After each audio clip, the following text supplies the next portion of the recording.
Do I regret leaving Rome? Do I miss Rome? These are two popular questions, and the short answer is no. Welcome back to my YouTube channel. If you're new here, my name is Arlene. I am an American woman of a certain age who moved to Rome, Italy in 2008. And on this channel, we talk about all things Italiano, lifestyle, St. Martin, and Anguilla. And speaking of Anguilla, I am here on the island right now. So today's video is about my move from Rome, where I lived for many years, to Milan. I've been in Milan about 6 months or so, and I thought it would be a good time to talk about it. And people keep asking me about Rome, and do I miss it? Do I regret leaving? How is it going in this new city? How is it different? And this video is not to talk smack about Rome. It's not to bash Rome. I will leave that to others. This is just my personal experience moving from the capital city up north to Milan. And I have to say, Milan has taken me by surprise in a good way. I have spent a lot of time in Milan for work, going up for design week. I have friends who work in the fashion world, and I have been to some of their events and things like that. However, it's one thing to visit a city, it's another thing to move to a city. So part of me was concerned before the move because obviously I was seeing just the upside and none of the downside because I didn't live in Milan. Milan has been good to me so far for a variety of reasons, but I'm going to talk about why I think that is. There's the personal reason and the practical reason. The personal reason is a little bit more emotional, so it's harder to really explain because it's not about statistics or about work and things like that. I've thought about moving to Milan in the past, and I didn't do it because I knew it would be difficult to find an apartment. I knew that the upfront costs would be quite high, and they were. Also, it would be a very big change, and I wasn't sure if I was ready for that. And I know some people, if you don't live in Italy, you think, well, what's the big deal? It's literally a 3-hour train ride from Rome. How different can it be? It's different. And if you hear some noise in the background, it's because I'm not the only one in this house, and I cannot ask other people to please stop doing whatever they're doing, so I may record this video in silence. Anyway, one of my friends in Rome said to me, "You seem so much happier since you moved to Milan, and you're more social." And I thought about it, and she's right. I have been more social in the last 3 months in Milan than the previous 3 years in Rome. And part of that is because, we were coming out of the pandemic. Another part is just what's going on in the world. It's depressing. It's a little bit overwhelming. And I don't know, it's difficult to find joy and fun and all the craziness that's going on. And then on a personal level, I had elderly parents, then they became sick parents, and then they passed away. And I was in Italy, my parents were in St. Martin, so going back and forth, all the travel, that was a lot. It took a toll emotionally, of course. Also at the same time, things were quite stressful with work. I also had surgery on my foot, which meant no more tennis, no more gym, no more just walking in the park. And that definitely was not helpful for my overall, not just physical health, but mental and emotional health. All this is going on at the same time. When I first moved to Rome, I was living in Rome, but working in the United States. Once I started my own company and working in interior design, working as an interior decorator, I had to open up a partita IVA here. I started working in Rome. I started working in Italy, and I saw a completely different side of the city, of the country, when I started working here. So in Hollywood, there was a double strike. The Writers Guild, which I'm a member of, the WGA, and the Screen Actors Guild went on strike at the same time, which has not happened in a very long time. basically shut down the industry and the ripple effect of that. And we're still recovering from the double strike. So it's just taking a long time. Some people think that this is just the way it's going to be because of all the consolidation, everything that's going on. Being a screenwriter, I could live in Rome, I could live in Milan, I could live in Florence, I could live in Venice. But with interior design and decorating, the business, the industry is based in Milan, and that made more sense to move to Milan for work. And also the fact that my vendors and artisans that I worked with in Rome kept saying to me when I first opened up my business and started working with them, why are you here? Why are you in Rome? You should move to Milan. You will never be successful in Rome. It's impossible, blah, blah, blah. Because in Italy and also in France, but not as much, interior design or interior decorating as we know it in the States or the UK, it's different.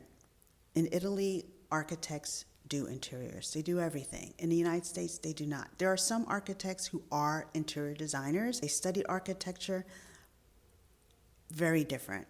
And in Italy, there are many, many architects. I read that there are more architects in the city of Rome than in the city of London, which is a much bigger city, and the entire country of France. I did not know that when I started my internship working for a well-known Italian interior designer.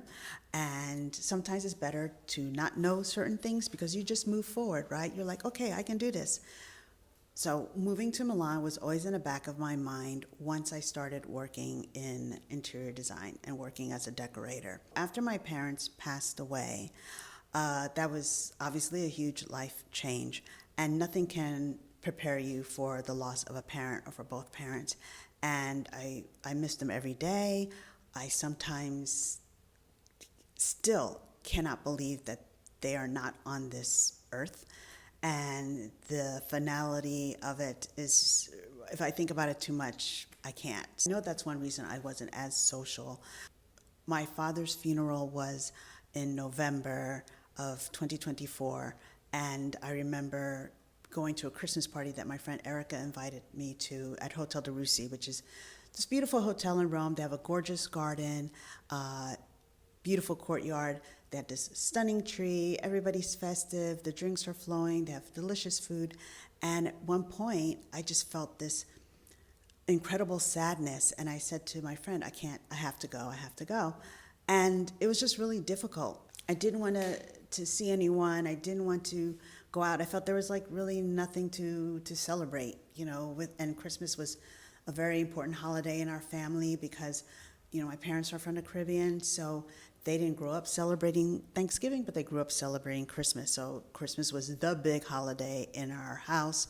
We did celebrate Thanksgiving, got the turkey, the relatives came over, all of that, that's great, but it didn't have the same weight as Christmas. So yes, it will be 2 years this November that our dad passed away, and 3 years for our mom. And the thing that's interesting is people, how they react to grief or how they react to loss. Something came up in passing. I was speaking with somebody, and it said something about my dad, and I could feel like I was getting choked up. And they said, oh, when did they pass away? And when I told them, they were like, oh, so it's been a while. Kind of like, oh, like, why are you still sad? Like, you should move on, it's been a while. And there's this kind of attitude of, okay, a friend of mine was posting in her Insta stories about her mom, and she would get DMs saying, okay, like, we don't watch your Insta stories for this, like, why do you keep talking about this? Again, kind of move on. And I feel I don't know if that's like the Puritans, like that kind of stoic, I don't know what that is. To me, time does help. But this idea that we will get over it, the loss of a parent, I don't think so. I don't think that loss of someone that is so close to you, I don't think parents get over a loss of a child. I don't think siblings get over a loss of a brother or a sister. I don't think close friends get over the loss of a close friend. I think it's okay to grieve. I think it's okay to not be okay, and this idea of we have to like, put on this brave front and pretend nothing is bothering us and just, move on, forget about it because it's part of life. Yeah, it is part of life. It doesn't mean that you can't be sad about it. I do think with time, the fog of grief has lifted a bit. I don't think it's gone completely. I don't think it will go away completely ever because I miss my parents. I don't know how I could not miss them. I think if you don't have a close relationship with your parents, sometimes that's even more difficult to deal with your grief once they're gone. There are all these unanswered questions or things that are left, unsaid. So for me, it seemed in my life everything was happening to me. I had no control over anything. And as somebody who is the oldest daughter, first generation, double Virgo, I may have some control issues. It was just a lot. I returned to Rome from our dad's funeral. My landlord said to me, I have some bad news. I know you have been going through a lot, and I'm sorry to tell you this, but you need to find a new place to live. So I thought, okay, at that moment, I knew I was going to move to Milan because the neighborhood I would want to stay in Rome, there was nothing available. A good friend of mine, a real estate agent, could not find anything in my neighborhood.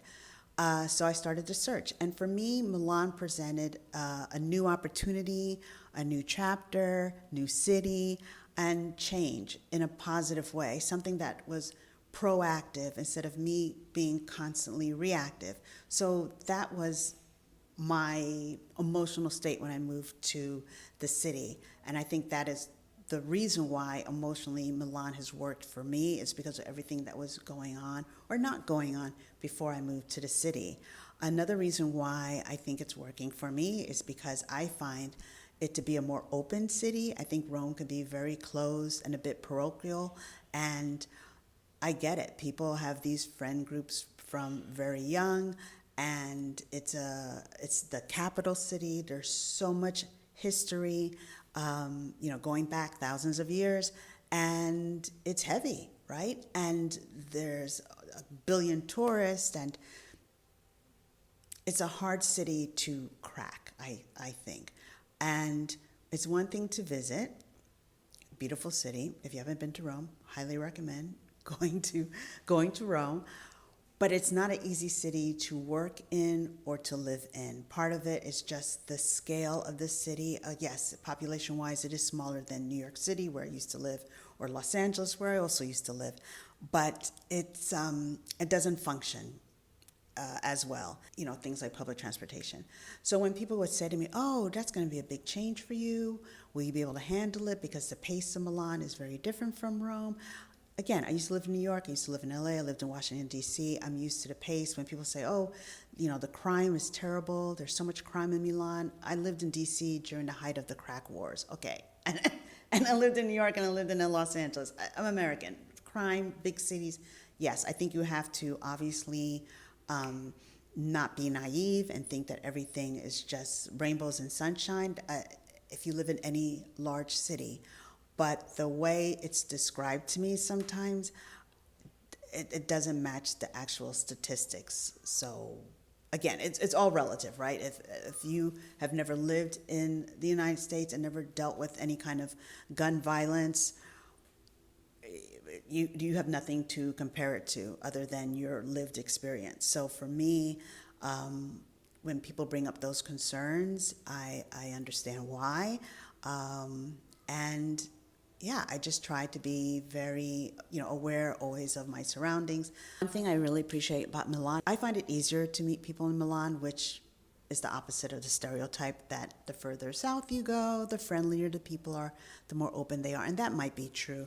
But I find in Rome, it's not as easy. And when I look at my friends that I have in Rome, my Italian friends in Rome, some are Roman, some are from other parts of Italy.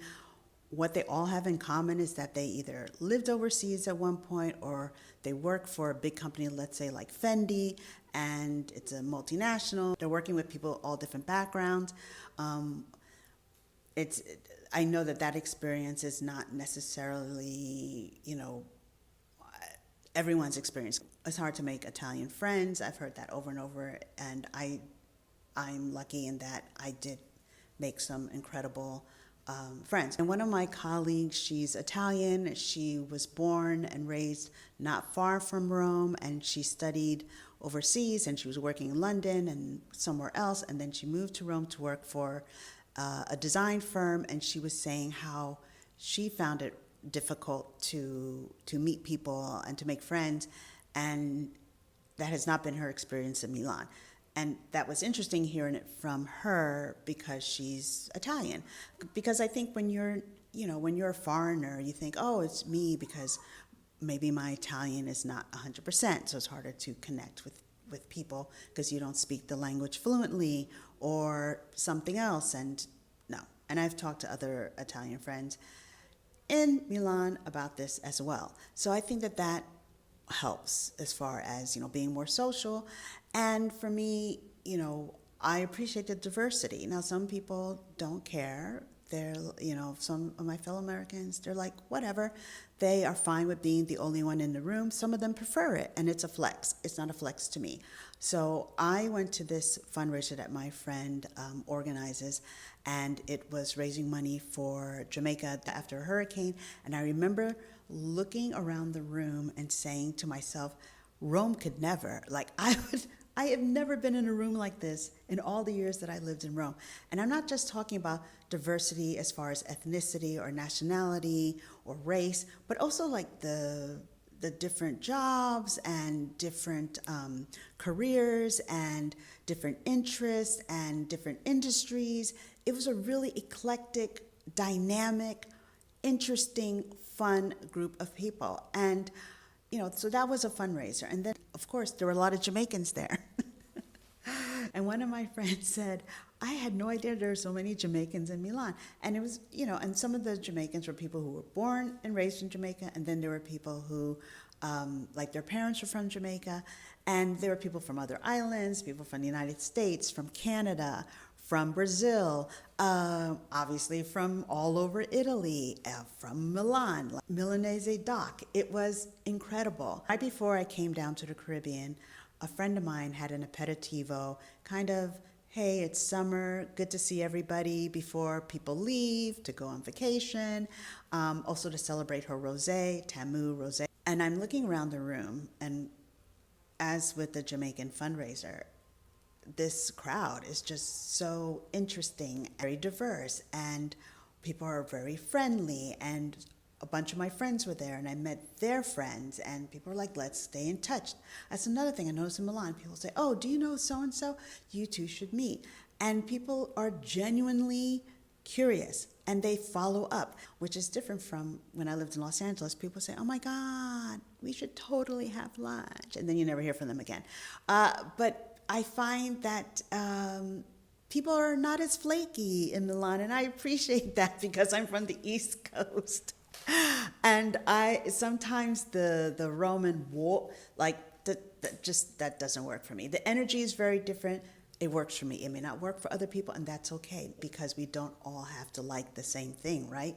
But I like the energy in Milan. I like that people are forward-thinking and are enthusiastic and want to try different things, or the first comment isn't, that's impossible, or no, that can't be done. Let's think about it. Let's try to come up with a solution. It is very difficult to be an entrepreneur in Italy. That is a fact, that every statistic talks about this, where Italy falls as far as countries to be an entrepreneur. It's not easy to have a small business in Italy because of the bureaucracy and a variety of other reasons.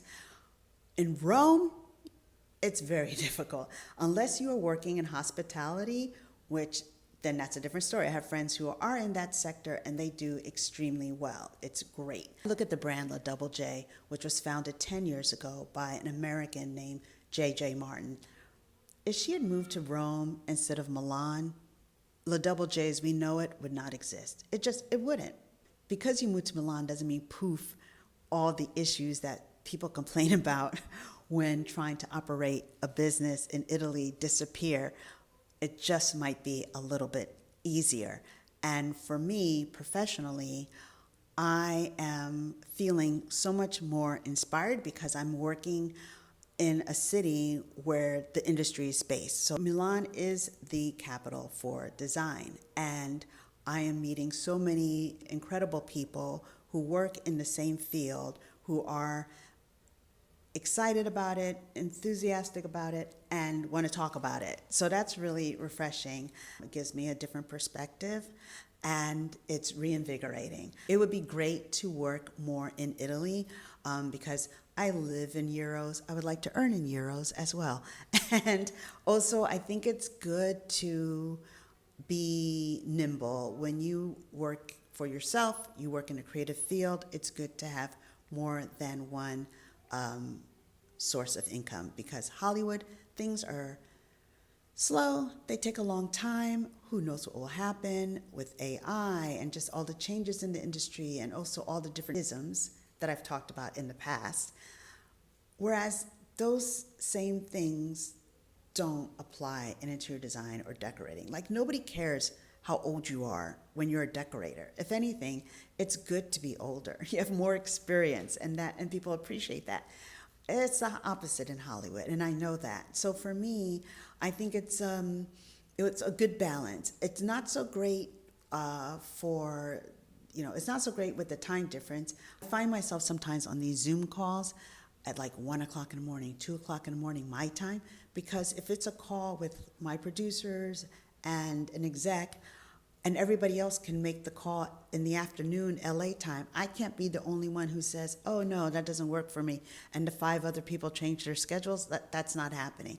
So that's the downside of doing that kind of work when you don't live in Los Angeles and you live in Italy and it's a 9-hour time difference. But I love that work as well, and being more inspired with design and decorating is also spilling over, obviously, into my writing. And when I feel good about that, it spills into, they're connected. They both tell stories, but in a different way. Interior design, it's tactile and it's collaborative. With screenwriting, unless I'm writing with somebody, it's quite isolating. It's just me on my computer working in my head, with these characters who are talking to me. When it's going well, the characters talk to you, and that's great. So for me, I think both are important. Sometimes people ask me, well, would you want to focus on one versus the other? And I think trying to do that just doesn't work, and we'll see what happens, what the future holds, right? And if I get into a situation where it's overwhelming because I have too many things going on at the same time, that's a good problem to have, because there'll be times when nothing's happening, nothing is going on, and I will hope for those moments again. So I'm just trying, which is not my nature, to calm down, stop stressing out so much, and just be in the present. I appreciate about Milan is, yes, there's tourism in Milan, but it's concentrated. It's like around the Duomo, Brera, parts of Navili. It's not the same as Rome's over-tourism, and when you have that kind of over-tourism, it changes the fabric of the city. And I used to live in the historic center, in the Centro Storico of Rome, and I saw how my neighborhood changed drastically and basically became one large Airbnb, and the hardware store shut down and became like a tourist info point. I cannot tell you how many vendors have closed their shops, how many artisans have just shut down from when I started working in interior design to now. And it's sad, and it's not sustainable. I appreciate that in Milan, we don't have the same issues with over-tourism. Maybe that will change.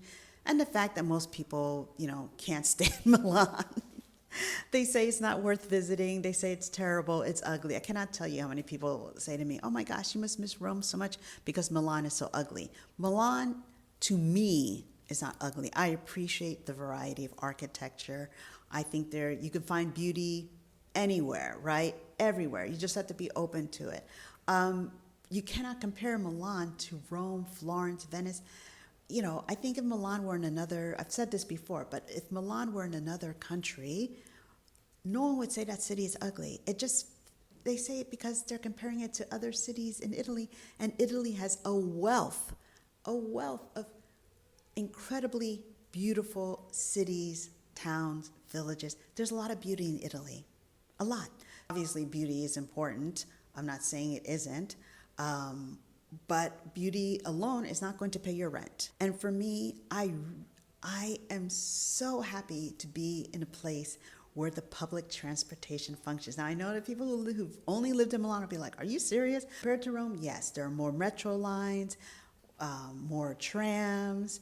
The city is not as big, it's not as sprawling, so it's just easier to walk to things. I lived in Rome. I had friends who lived on the other side of town in Monteverde. If we were trying to meet up and we would take public transportation, it would take them an hour and a half to get to me in Parioli and vice versa. So we say, okay, let's just meet in the centro, but then we're annoyed when we're in the centro because it's like a billion tourists. It's just, there's a lot. On the other hand, if I go to meet a friend who lives on the opposite side of town, I could either cut through the park or take the metro. It's like 20 minutes. So, yeah, it's just easier to get around, and I appreciate that. People, and because it's easier to get around, it's easier to be spontaneous. You know, a friend will text me in the morning and say, hey, do you want to take a coffee break? Or what are you doing today? Blah, blah, blah, let's meet up. Or what are you doing after work? You want to meet up for an aperitivo? It's just easier. And I say yes, because it doesn't take me like a billion years to get home. When I was in Rome, once I was home, for me to leave my house and go out at night was a thing, because I knew it would be hard to get a taxi to get back to Parioli. You cannot cut through the park at night. I'd have to like walk the long way home. The 19 tram did not run that often at night. It was just a pain. Whereas I don't really have that issue in Milan. So wrapping up, yes, I miss my friends and I miss my gym. I used to go to the Soho House gym. It's on the 8th floor. We had that beautiful view. It was an excellent gym. The Soho House in Milan is not scheduled to open until 2028. They said late 2028. Maybe they just said that so that it lowers expectations. Maybe they'll surprise us and it'll open in 2027. We shall see. Other than that, I'm very happy. And maybe this is kind of the honeymoon period because it's only been about 6 months. But then again, I moved to Milan in the middle of winter, which is probably the worst time. It's cold, it's gray, I mean freezing, and I'm not used to cold weather anymore after living in Rome for so long, and before that in Los Angeles for 10 years. I went to school in upstate New York. I grew up in the Northeast, but I'm telling you, my first winter in Milan, I was like, what is happening? What is this? And my brother and sister was like, are you joking? That's not even that cold. But to me, it was freezing. But yeah, I'm very happy. And I think, Milan is not a city that pops up often when Americans who are talking about moving to Italy and they're talking about moving to a city, because it's not the same, it doesn't hold the same, it's not a city that people romanticize, right? So everybody wants to move to Rome, they want to move to Florence, or maybe Venice when it comes to a larger city. Torino, Milan, not really on the list. For me, Milan works. And I'm actually, as I mentioned in the beginning of the video, actually surprised at how well Milan is working for me. I mean, there's nothing tangible. I can't say, oh, since I moved to Milan, I've signed 3 new interior design clients. It's not about that. It's about the possibilities and for the first time in a long time, feeling optimistic about the future, despite all the craziness that's going on in the world. I've heard time and time again that joy is a form of resistance, but it's hard to feel, and I respect that, and I get that, and I agree with that, but hard to feel joy when things seem so crazy in the world, and on a personal level, you are dealing with this heavy grief. It's hard to, I don't know, does even you even feel maybe guilty about feeling joy when so many people cannot because of what is going on. It is difficult to be a creative person. It is difficult to create anything if you don't have empathy. The downside of being an empathetic person is that it can be overwhelming. It's too much. Grief is the price that we pay for love. I read that somewhere. And I think being empathetic is necessary to be a creative person, and to create something that's not, AI slop. Moving to a new city, feeling like it's a new chapter, it's a change. As I said earlier in the video, it's something proactive, has helped a lot. And I'm curious to see what the next 6 months are going to be like. I cannot wait for the rientro. That's when everybody gets back from their summer breaks. It will be interesting to spend my first fall in Milan, and I'm excited about it. I'm looking forward to it.